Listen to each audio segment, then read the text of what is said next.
వెంకటేష్, సౌందర్య, వంశీ వాళ్ళు నిద్రపోతున్నారనుకొని 2 కోట్ల డబ్బుల్ని గదిలో కూర్చొని లెక్క పెట్టుకుంటూ ఉంటారు. ఏమండోయ్, సంపాదించడమే కాదు లెక్క పెట్టడం కూడా చాలా కష్టమేనండోయ్ అని వాళ్ళు లెక్క పెట్టుకుంటూ ఉంటే అప్పుడే ఇందు, వంశీ ఇద్దరు ఒకరిపై ఒకరు పడుకొని మాట్లాడుకుంటూ కబుర్లు చెప్పుకుంటూ ఉంటారు. అన్ని తీసుకొచ్చాను కానీ వాటర్ తీసుకురావటం మర్చిపోయాను ఇందు, ముందు వెళ్ళి తీసుకొస్తాను అని వంశీ అంటే, మీరుండండి నేను వెళ్ళి తీసుకొస్తాను అని ఇందు గది బయటికి వస్తుంది. అప్పుడే వీళ్ళు మాట్లాడుకోవటం ఇందు వినేస్తుంది. కిటికీలో నుంచి చూడగా వాళ్ళు డబ్బులంతా బెడ్ పై పరుచుకొని పెట్టుకుంటూ ఉంటారు. వెంటనే డోర్ ని ఓపెన్ చేసేసి, ఏంటత్తయ్య మావయ్య ఇంత డబ్బు మీకెక్కడివి, నిజం చెప్పండి అని నిలదీస్తూ ఉంటే, మేము పొలం అమ్మాంలే అమ్మ, ఊర్లో మా డబ్బుల్లే అని వెంకటేష్ బుకాయిస్తూ ఉంటాడు. మీకు ఏ పొలము ఇల్లు లేదని నాకు పెళ్లి కాకముందే తెలుసు, మర్యాదగా ఈ డబ్బులు ఎక్కడిదో చెప్తారా, లేకుంటే పోలీసులకి ఫోన్ చేయనా అని చెప్పటంతో, నువ్వెవరికి ఫోన్ చేయనవసరం లేదులే అమ్మా, ఇది మీ అన్నయ్య గగనే ఇచ్చాడు, కట్నం డబ్బులమ్మా కట్నం డబ్బులు అని, ఈ విషయం నీతో సహా ఎవరికి చెప్పొద్దని నా దగ్గర మాట తీసుకున్నాడు, ఎందుకంటే మళ్ళీ గొడవలు అయిపోతాయని చెప్పి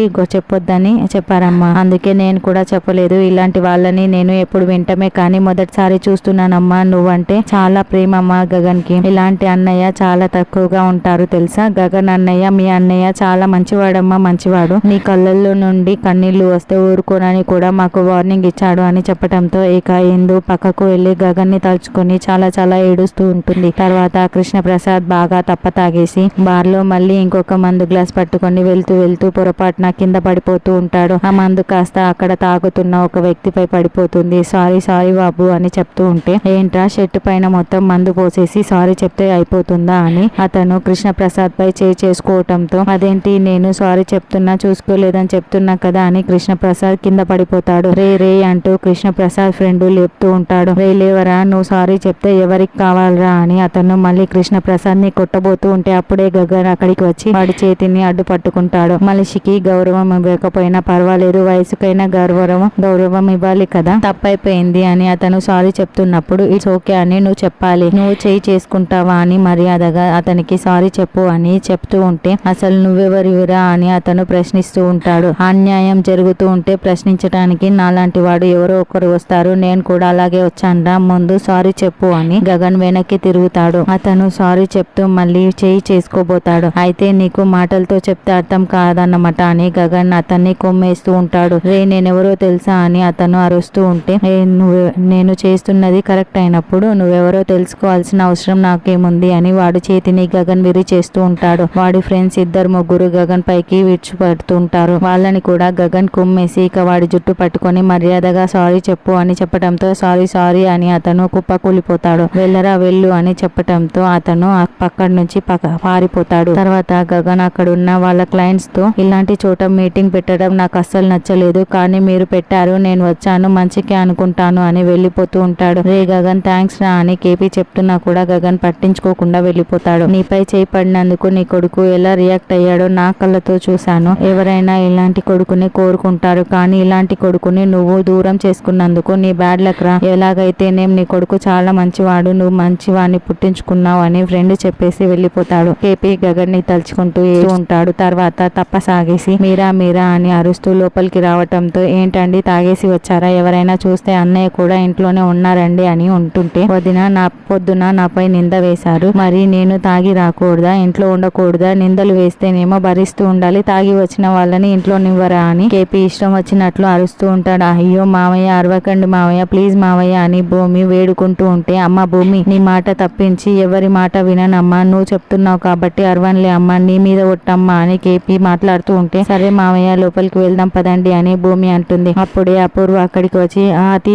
తీసుకువెళ్ళు లోపలికి అని అంటుంటే, ఇంకా కొరివి దయ్యం రాలేదంట అని ఈ సీన్ లోకి అని అనుకుంటున్నాను, వచ్చేసావా అపూర్వ అని కేపీ అంటానగానే అపూర్వ కోపంతో రగిలిపోతూ ఉంటుంది. తాగొచ్చి వాళ్ళు తెలియక మాట్లాడుతున్నావా, అపూర్వ కొరివి దయ్యంలా కనబడుతుందా నీకు, ఎవరిని చూసి ఏం మాట్లాడుతున్నావు, నువ్వు ఈ ఇంటి మీద పడి తింటున్నావు తెలుసా అని గోరింటాకు అంటే, మీరు కూడా పందికొక్కుల్లా ఈ ఇంటి మీద పడి తింటున్నారు కదా, కానీ నేను అలా కాదు, నా కష్టార్జితంతో తింటున్నాను, శరత్చంద్ర గారి అన్ని బిజినెస్ ని నా భుజం మీద మోసుకు వస్తూ నేను తింటున్నాను, అంతేకాని తీరగా ఏమీ తినట్లేదు, ఒకవైపు ఈ ఇంటి అల్లుడుగా ఇంకోవైపు ఉచిత ఉద్యోగిగా అయినా కూడా నన్ను దొంగం చేశారు అని కేపీ బాధపడుతూ ఉంటే, నోరు మూసుకొని మాట్లాడింది చాలు లోపలికి వెళ్ళు అని అపూర్వ అంటుంది. నేను వెళ్ళను అని కేపీ అంటే, నోరు మూసుకొని వెళ్ళమంటున్నా కదా అని అపూర్వ అరుస్తూ చూస్తూ ఉంటుంది. ఏంటి, నువ్వు నాకు ఆర్డర్ వేస్తే నేను లోపలికి వెళ్ళి పడుకోవాలనా? ఇలా కాదు, నువ్వు నన్ను రిక్వెస్ట్ చేయాలి. ఎలాగంటే అని కేపీ దండం పెడుతూ, కృష్ణప్రసాద్ గారు మీరు వెళ్ళి లోపలికి వెళ్ళి పడుకోండి అని నువ్వు నా కాళ్ళు పట్టుకొని చెప్పాలి అని కేపీ అంటాడు. అప్పుడు నేను డిసైడ్ చేసుకుంటాను ఇక్కడే ఉండాలా లోపలికి వెళ్ళాలా అని కేపీ అంటే అప్పుడే శరత్ చంద్ర గదిలో నుండి బయటికి వచ్చి కేపీ అని గట్టిగా అరుస్తూ ఉంటే, వచ్చావా రాజు అయ్యా మహారాజు అయ్యా అని పాట పాడుతూ, చూడు నేను ఎప్పుడు కూడా నీ చెల్లెల్ని పెళ్లి చేసుకోవాలని కానీ మీ వ్యాపారాలన్నిటినీ నా భుజాల మీద మోస్తానని కానీ ఈ ఇంట్లో ఉంటానని కానీ అనుకోలేదు బావా అని కేపీ అంటాడు. మరి అనుకోకుండానే నా చెల్లె మెల్లో తాళి కట్టావా అని శరత్ చంద్ర అంటాడు. నేనెక్కడ చేసుకున్నాను, మీ భార్య అపూర్వ గారే దగ్గరుండి మా పెళ్లి చేశారు. ఏంటి అపూర్వ గారు ఫ్లాష్ బ్యాక్ గుర్తుందా అని విజిల్ వేస్తూ కేపీ అడుగుతూ ఉంటాడు. బావా తనేదో తాగేసి మాట్లాడుతున్నాడు అని అపూర్వ అంటే, లేదు అన్ని నిజాలే మాట్లాడుతున్నాను. చూడండి శరత్ చంద్ర బావ గారు, నేనేం చెప్పినా మీ చెవులకి ఎక్కదో నమ్మరు. ఎందుకో చెప్పనా, ఎందుకంటే ఈ మహాతల్లిని మీరు అడ్డంగా నమ్ముతున్నారు కాబట్టి. ఈ మహాతల్లి ఈవిడ కాదు, అదిగో ఆవిడ మహాతల్లి అని శోభాచంద్ర ఫోటోని చూపిస్తూ ఉంటాడు. అసలు శోభాచంద్ర గారు ఎలా చనిపోయారని మీరు ఎప్పుడైనా ఆలోచించారా? ఆవిడ ఫైర్ యాక్సిడెంట్ లో చనిపోయిందని చెప్పారు, మీరు నమ్మేశారు. ఆవిడ చనిపోలేదు, ఆవిడ్ని చంపేశారు అని కేపీ చెప్పగానే అపూర్వ షాకింగ్ గా చూస్తూ ఉంటుంది. ఆ విషయం మీరు ఎప్పుడైనా ఆలోచించారా? ఆవిడ్ని చంపేశారు అని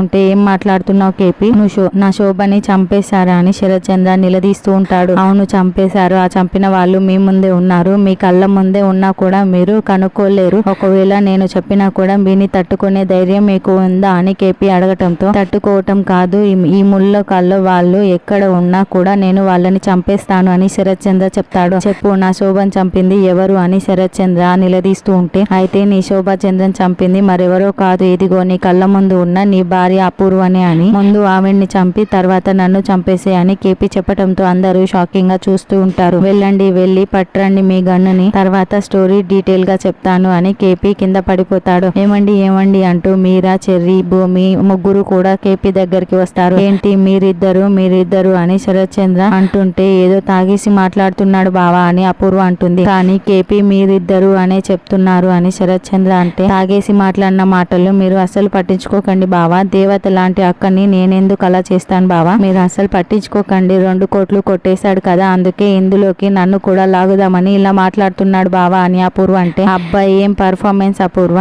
బావా అంటూ నీకు ఆస్కార్ అవార్డు ఇవ్వాలమ్మా, నీ కాళ్ళకు మొక్కుతానమ్మా, నువ్వు దేవత లాంటి అమ్మ అని చెప్తూ, చూడండి శరత్ చంద్ర బావ గారు, ఇప్పుడు నేను ఒక మాట చెప్తాను, మీ భార్య అపూర్వ ఒక మాట చెప్తుంది, మీరు ఎవరి మాట నమ్ముతారు అని కేపీ అంటాడు. నేను అపూర్వ మాటే నమ్ముతాను అని శరత్ చంద్ర అంటే, అబ్బా నీ దృష్టిలో ఈవిడ దేవత కాదు, నిజమైన దేవత ఈవిడ అంటూ శోభాచంద్ర ఫోటోని కేపీ చూపిస్తూ ఉంటాడు. నువ్వు వెళ్ళిపోయావు, చీకటైపోయింది, నువ్వు బ్రతికే ఉంటే ఈ అన్నయ్య దొంగ అయ్యిండేవాడు కాదు, నీకు అన్నయ్యలా ఉండేవాడు అని కేపీ బాధపడుతూ ఉంటే, రండి అని మీరా కేపీని లాక్కు వెళ్తూ ఉంటుంది. అపూర్వ నిన్ను వదలను అని కేపీ వార్నింగ్ ఇస్తూ వెళ్తూ ఉంటాడు. అపూర్వ కేపీ మాట్లాడుతున్నది నిజమేనా అని శరత్ చంద్ర అడగటంతో, బావా తాగి మాట్లాడుతున్నాడు, పదండి బావా అని అపూర్వ అంటే, అంతే కదా పిన్ని అని అపూర్వ అంటుంది. అవును అంతే, తాగి మాట్లాడిన మాటలు అసలు పట్టించుకోకూడదు అని, ఇక్కడ ఉంటే నన్ను ఏదో ఒకటి ఇరికించేస్తారేమో అని గోరింటాకు స్విమ్మింగ్ పూల్ దగ్గరికి వచ్చి వణికిపోతూ ఉంటుంది. ఇంకాస్త ఉండి సాక్ష్యాలు చూపించమని అపూర్వ నాన్న దగ్గర నన్ను కూడా ఇరికించి ఉండేది అని తప్పించుకున్నామని భూమి అనుకుంటూ ఉంటుంది. ఏంటి పిన్ని ఇక్కడే ఉన్నావా అంటూ అపూర్వ స్విమ్మింగ్ పూల్ దగ్గర ఉన్న గోరింటాకు దగ్గరికి రాగానే, అసలు ఆ కేపీని ఎందుకు ఈ ఇంటికి అల్లుడుగా చేశావు, ఇప్పుడు చూడు నీకు మేకై కూర్చున్నాడు, 10 రూపాయలు ఇచ్చి పంపించేసి ఉంటే అప్పట్లో సరిపోయి ఉండేది కదా అని అంటే, అప్పట్లో కేపీ సిన్సియారిటీని శరత్ చంద్ర బావ కూడా బాగా నమ్మేవాడు. అప్పుడు దూరంగా వెళ్ళిపోయి నేనే ఇదంతా చేశానని చెప్పి ఉంటే బావ ఖచ్చితంగా నమ్మి ఉండేవాడు. ఈ రోజు నేను ఈ ఇంటిపై ఆధిపత్యం చేయేలా ఇస్తున్నానంటే కేపీని గ్రిప్ లో పెట్టుకోవటం వల్లే అని అంటే, కానీ ఆ భూమి కేపీ ఇద్దరు ఒకటైపోయారనిపిస్తుంది. ఇప్పుడు వాళ్ళ అమ్మ చావుకి ఆధారాలు సాక్ష్యాలు కనుక వాళ్ళు సంపాదించి చూపించారే అనుకో, అప్పుడు ఏంటి నీ పరిస్థితి అని గోరింటాకు అంటే, అవును కదా ఒక కన్నేసి ఉంచుతానని అపూర్వ అంటుంది. రేపటి ఎపిసోడ్ లో ఇందు గగన్ కాళ్ళు పట్టుకుంటుంది. గగన్ మంచితనాన్ని చూసి భూమి గగన్ ని హక్ చేసుకొని తన ప్రేమని చెప్తూ ఉంటుంది.